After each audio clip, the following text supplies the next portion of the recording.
जय श्री महाकाल आदेश। तो आज की चर्चा का विषय है साधनाओं में होने वाली अनुभूतियां किस प्रकार होती हैं। कई तरीके की अनुभूतियां हो सकती हैं, लेकिन वो अनुभूतियां कब होती हैं और कौन सी अनुभूतियां हैं और कौन सी अलग प्रक्रियाएं हैं जो नहीं होनी चाहिए लेकिन फिर भी होती हैं। तो जाप के मध्य जब साधक जाप कर रहा होता है तो उस समय उसे पद जाप सुनाई देती है।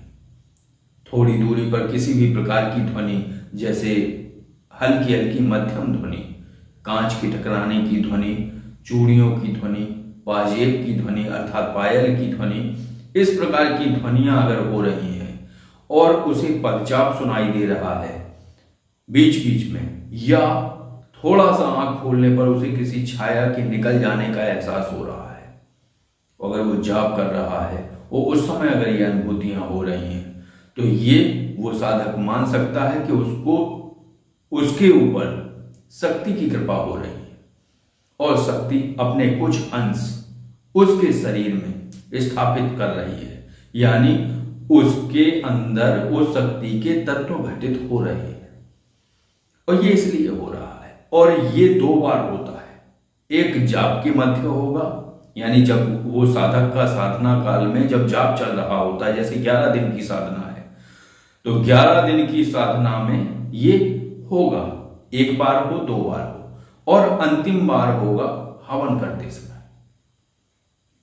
तो बस इतनी अनुभूतियां होती हैं और इसको होने के बाद ये प्रतिदिन नहीं होता है, या तो जाप शुरू होगा तब होगा या जाप संपन्न होने के बाद होगा और फिर हवन में होगा।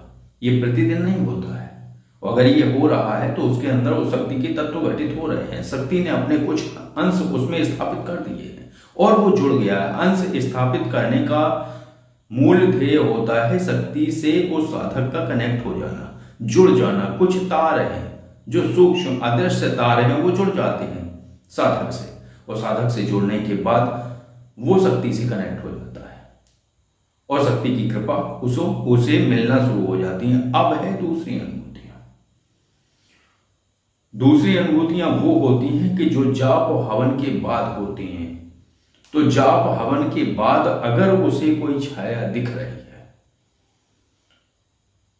तो ये मान लीजिए कि शक्ति की जो सेवक या सेविकाएं ऊर्जाएं हैं, सेविक से जो सेवक या सेविका ऊर्जा स्वरूप हैं जो शक्ति के साथ, वो साधक के आसपास हैं साधक की सुरक्षा हेतु। जैसे कोई नकारात्मक ऊर्जाएं अगर साधक के घर में हैं तो फिर उसे बार बार एहसास होगा किसी के होने का। तो ये अनुभूतियां अलग हैं। जब भी कोई तंत्रवार होगा उसको पहले से ही कोई छाया या प्रतिरूप या आवाज या ध्वनि या धप या पद चाप कुछ ना कुछ सुनाई देगा।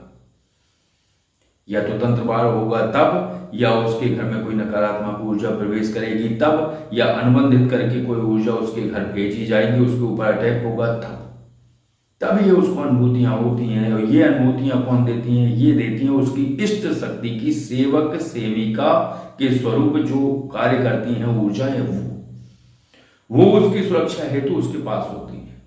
लेकिन सबसे खतरनाक अनुभूति कौन सी? जब उसे स्वप्न में मृत व्यक्ति दिखना शुरू हो जाए। जब उसके घर में जैसे अमृत पदार्थ हैं, अमृत पदार्थ कौन होते हैं? जैसे घी हुआ, दूध हुआ और इत्र वगैरह हुए।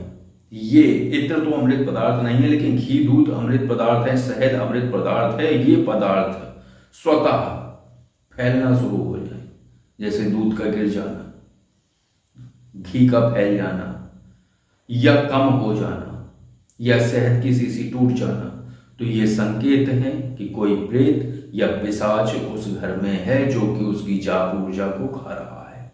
ये संकेत हैं और इन संकेतों के अनुसार उसका तत्काल उपचार करना होता है।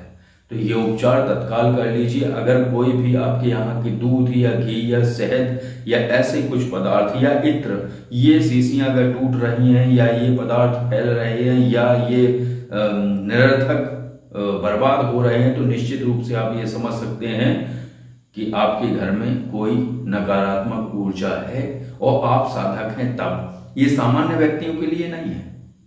सामान्य व्यक्तियों के लिए अलग होते हैं अनुभव, जो कि मैंने कई वीडियो में बताए हुए हैं कि किस प्रकार की, अगर आपके घर में कोई प्रेत है तो किस प्रकार से अनुभूति देता है वो, तो ये सब आपको जानकारी है। तो इस प्रकार से ये अनुभूतियां होती हैं। और साधना के मध्य जब साधक जाप कर रहा है, भले उसको ये एहसास हो कि उसके कंधे के ऊपर कोई बैठ गया है, आप निश्चिंत रहिए, कोई भी नकारात्मक ऊर्जा आपके ऊपर नहीं बैठी है।